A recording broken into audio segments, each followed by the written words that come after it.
معافی کے حوالے سے بات ہو رہی تھی. اس دنیا میں اللہ تعالیٰ نے اپنی شفقت اور اپنی رحمت کی تصویر ماں کو بنایا ہے، اور والدین ایک خاموش کردار جو والد کا ہے. نبی کریم علیہ الصلوۃ والسلام نے والد کی بڑی شان بیان فرمائی ہے اور فرمایا کہ والد کی رضا میں اللہ کی رضا ہے اور والد کی ناراضگی میں اللہ کی ناراضگی ہے. والدہ کی شفقتیں سب بیان کرتے ہیں، اور کسی والد نے آج تک یہ محسوس تک نہیں کیا کہ یہ میری جو شان ہے اس میں کوئی لب کشا کیوں نہیں ہوا. رسول کریم علیہ الصلوۃ والسلام نے ایک دفعہ ایک والد کو جو اپنے اہل و عیال کے لیے محنت کرنے کے لیے جا رہا تھا، حضور علیہ الصلوۃ والسلام کی صحابہ کی محفل تھی،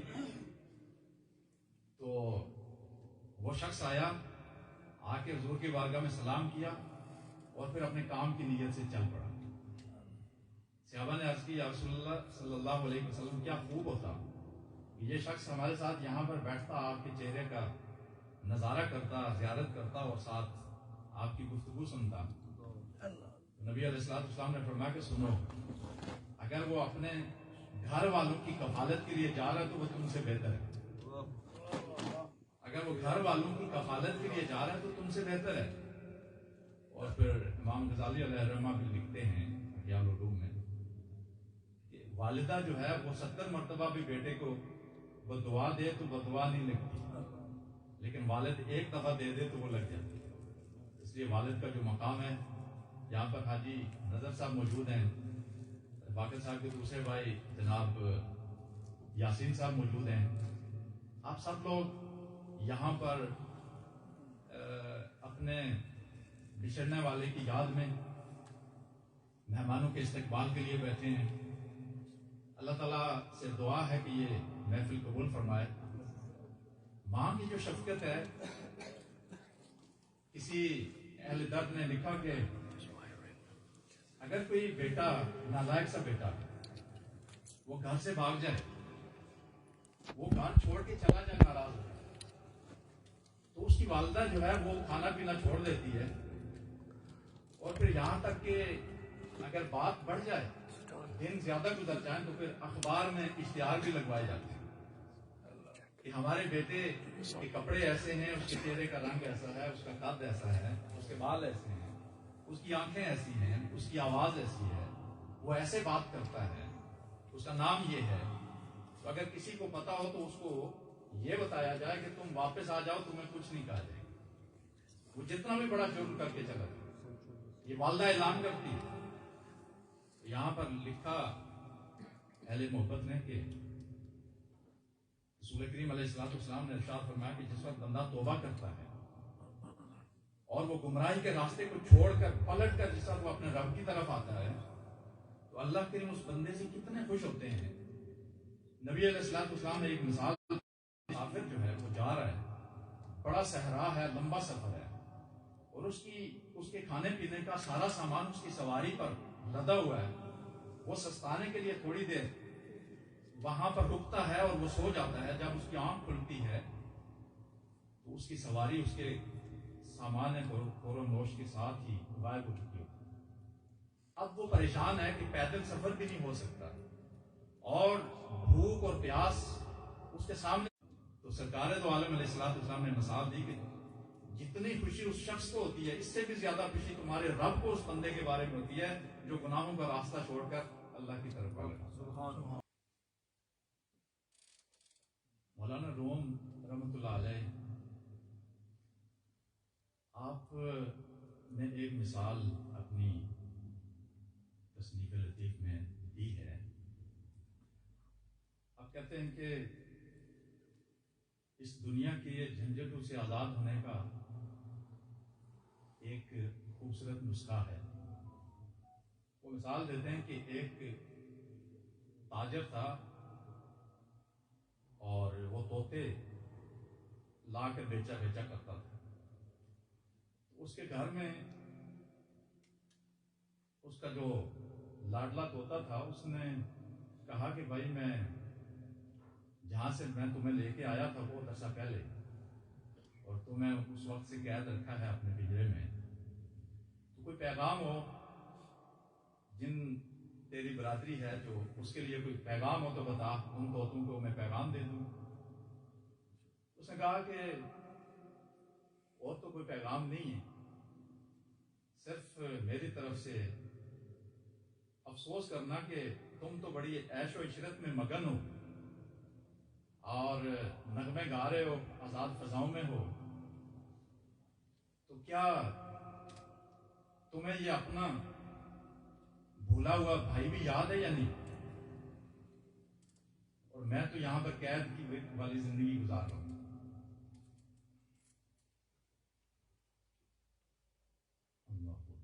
نعرہ تکبیر، نعرہ رسالت،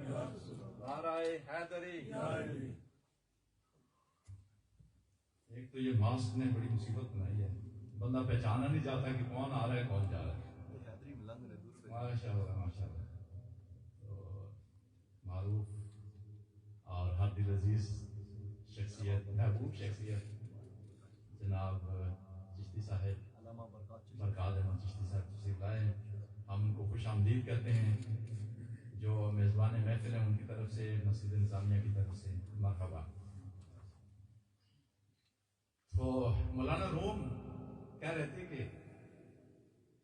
وہ جس وقت تاجر نے وہاں پر جا کے یہ پیغام دیا، تو وہ جس طوطے نے سنا تو وہ ادھر ہی گر کے مر گیا۔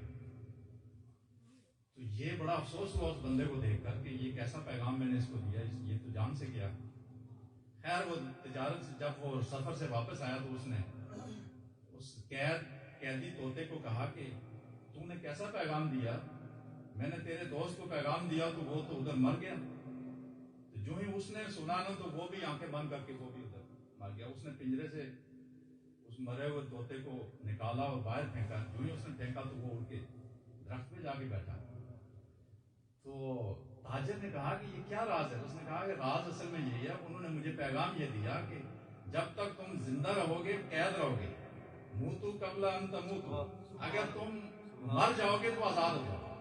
تو کہا کہ جو دنیا کے لالچ میں رہتے ہیں اصل میں دنیا کی قیدی رہتے ہیں، اور جو دنیا کے لالچ سے ماورا ہو جاتے ہیں پھر اللہ کریم انہیں آزادی عطا کر دیتا ہے۔ بات یہ ہے کہ کسی نے لکھا تھا کہ اگر دنیا کی زندگی کی حقیقت تم جاننا چاہتے ہو تو کبھی کبھی اسپتال میں چلے جایا کرو، مریضوں کو دیکھ لو، تمہیں اپنی صحت کی قدر آ جائے گی۔ اور پھر موقع ملے تو تم قبرستان میں جایا کرو، اور قبرستان میں جا کر کسی بوسیدہ قبر کے سرانے بیٹھ کر دیکھو کہ یہ لوگ کس قدر اہم تھے دنیا کے لیے، اور ان کی کتنی ضرورت تھی، ان کے کتنے منصوبے تھے جو ابھی ادھورے ہیں، اور یہ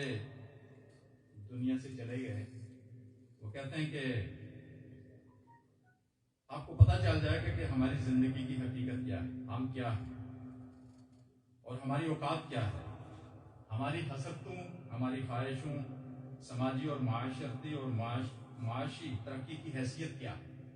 یعنی جو کچھ ہمارے پاس ہے اس کی قیمت کیا ہے۔ یہ قبرستان میں جا کے اگر آپ کسی قبر کے سامنے بیٹھے ہیں تو پھر پتہ چلے گا۔ پھر وہ کہتے ہیں کہ ہماری نفرتوں کی حیثیت کیا ہے دنیا میں، ہماری دشمنیوں اور رکاوٹوں کی حیثیت کیا ہے، اور ہماری دوستیوں کی جو حقیقت ہے اس کی کیا حیثیت ہے۔ تو قبرستان میں جا کر پھر پتہ چلتا ہے۔ اور اپنے آپ سے اگر ہم یہ پوچھیں کہ تم کہاں کھڑے ہو اور تمہارے پاس کتنا وقت باقی ہے آخرت کی تیاری کے لیے، تو جواب میں سوائے اندھیرے اور تاریکی اور بے بسی کے ہمارے پاس کچھ نہیں ہوتا۔ عموماً پہلے تو ہم پڑھا کرتے تھے کہ 40 سال عمر عزیزت گزشت، مزاج تو از حال طفلی نہ گئے، لیکن اب تو ہم اپنی حالت یہ ہے کہ 50 اب 50 ہو گئے، 50 سے اوپر چلے گئے، لیکن ہم اپنے آپ سے بہت سوال کرتے ہیں کہ یہ وہ بچگانہ کیفیات حالتیں کب جائیں گی اور ہمارے مزاج کب بدلے گا؟ صاحب انسان عموماً اپنے آپ کو اس لحاظ سے دھوکے میں رکھتا ہے کہ ابھی وقت بہت پڑا ہے، ہم اپنی اصلاح بھی کر لیں گے، ہم داڑھی بھی رکھ لیں گے، ہم نمازیں بھی پابندی سے پڑھ لیں گے، ہم بہت نیک بن جائیں گے، حج بھی کر لیں گے، لیکن جو فرصت ہے صاحب وہ وہی ہے کہ جو ہمارے پاس نقد آج کی شکل میں ہو۔ آپ نے حسن و جمال حقیقی کی بات کی، یہ حسن کے سوتے کہاں سے پھوٹتے؟ حضور علیہ الصلوۃ والسلام کی خوشبوؤں کی بات ہوئی، صحابہ ایک مرتبہ اگر دن میں حضور سے ہاتھ ملا لیتے تو سارا دن ان کے ہاتھوں سے خوشبو جو ہے وہ جاری و ساری رہتی، اور صحابہ حضور علیہ الصلوۃ والسلام اگر اٹھ کر کہیں پہ تشریف لے جائیں تو وہ کسی سے راستہ نہیں پوچھا کرتے تھے، وہ حضور کی خوشبو سونگ کر حضور تک پہنچ جایا کرتے تھے۔ اب حضور کے پسینے کی خوشبو، حضور کے لباس کی خوشبو، حضور کے تن بدن کی خوشبو، حضور کی زلفوں کی خوشبو، یہ امت کے لیے تحفہ ہے۔ اور وہ گھر والے وہ خوشبوؤں کے گھر مشہور ہو گیا تھا کہ جنہوں نے حضور کا پسینہ شیشی میں محفوظ کر کے اپنے گھر میں رکھا تھا۔ لیکن سوال یہ ہے کہ یہ ساری تو خوشبوئیں وہ ہیں کہ جو امت سونگتی ہے، لیکن حضور علیہ الصلوۃ والسلام کون سی خوشبو سونگا کرتے ہیں؟ بات حسنین کریمین کی چلی تو وہ دو پھول کہ جن کی خوشبو خود حضور سونگا کرتے تھے، وہ حضور کے لاڈلے نواسے حسن و حسین۔ حضور فرماتے یہ میرے جنت کے دو پھول ہیں، اور حضور ان کو سونگا کرتے تھے۔ اور پھر حضرت کی گفتگو سے ایک اور عقیدے کی بات کہ سیدہ فاطمہ بنت اسد سلام اللہ علیہا کی بات چلی، جو والدہ ماجدہ حضرت علی المرتضیٰ شیر خدا ہیں، ان کی بارگاہ میں ہمارے کروڑہا سلام۔ آپ اعلان نبوت کے بعد حضرت ابو طالب کے حرم میں کتنا عرصہ رہی؟ 8 سال رہی۔ جس گھر میں اعلان نبوت ہو رہا ہے، جہاں پر قرآن اتر رہا ہے اور جان رحمت جہاں پر موجود ہیں، یہ کیسے ہو سکتا ہے کہ اگر حضور کے امّ محترم اگر وہ مسلمان نہ ہوتے تو کیا حضور علیہ الصلوۃ والسلام یہ برداشت کر سکتے تھے کہ ایک مومنہ طیبہ طاہرہ خاتون جو ہے وہ کسی غیر مومن کے حرم میں ٹھہرے؟ 8 سال ان کے حرم میں رہنے کا مطلب یہ ہے کہ امت والو یہ سمجھ لو کہ جس کے حرم میں میری ماں فاطمہ بنت اسد 8 سال میری موجودگی میں رہی، وہ مومن کامل تھے۔ اگر مومن نہ ہوتے تو میں ان دونوں کا نکاح میں جدا کر دیتا اور اس کو میں توڑ دیتا۔ یہ بڑی دلیل ہے ایمان ابی طالب۔ ایمان ابی طالب کی اس سے بڑی دلیل اور کیا ہو سکتی ہے کہ حضور کے سامنے وہ 8 سال تک حضرت سیدنا ابو طالب علیہ السلام کے حرم میں رہتی ہیں اور حضور علیہ الصلوۃ والسلام کچھ نہیں کہتے۔ اس کا مطلب یہ ہے کہ جو لوگ آج ایمان ابی طالب کے اندر ریب و تردد میں مبتلا ہیں اور ان کے ایمان میں شک کر رہے ہیں، ان کا اپنا ایمان جو ہے وہ اس کو جو ہے وہ اس کی تجدید کی ضرورت ہے۔ ان کے ایمان میں کوئی شک نہیں ہے۔ ہمارے اسلام میں کچھ عنوان ایسے ہیں کہ جن پر کسی کو اختلاف نہیں، اور اس عنوان پر سننے کے لیے ہر کان بےتاب رہتے ہیں، اور وہ عنوان ہے جب آل نبی کی تعریف اور توصیف بیان کی جاتی ہے تو ہر روح مچل اٹھتی ہے، اس لیے کہ یہ وہ متفق کا نقطہ ہے کہ جس پر کسی کو کوئی اختلاف نہیں، اور ہر باپ اپنے بیٹے کی تعریف سن کر خوش ہوتا ہے، اور ہر بیٹے کو حق ہے کہ وہ اپنے باپ کی تعریف کرے، ہر مرید کو حق ہے کہ وہ اپنے پیر کی تعریف کرے، لیکن دنیا کا ہر پیر وہ اس وقت خوش ہوتا ہے جب وہ مولا علی کی تعریف کرے۔ کیا خوبصورت کسی نے مولا علی کی شان میں لکھا ہے کہ محراب میں علی ہے تو منبر پہ ہے علی، کعبہ گواہ دوش پیمبر پہ ہے علی۔ محراب میں علی ہے تو منبر پہ ہے علی، کعبہ گواہ دوش پیمبر پہ ہے علی، ہجرت کی شب رسول کے بستر پہ ہے علی، جنت علی کی ملک ہے کوثر پہ ہے علی، جنت علی کی ملک ہے کوثر پہ ہے علی، ہر جا علی ملیں گے نہ دامن بچائیے، ہر جا علی ملیں گے نہ دامن بچائیے، بچنا علی سے ہے تو جہنم میں جائیے۔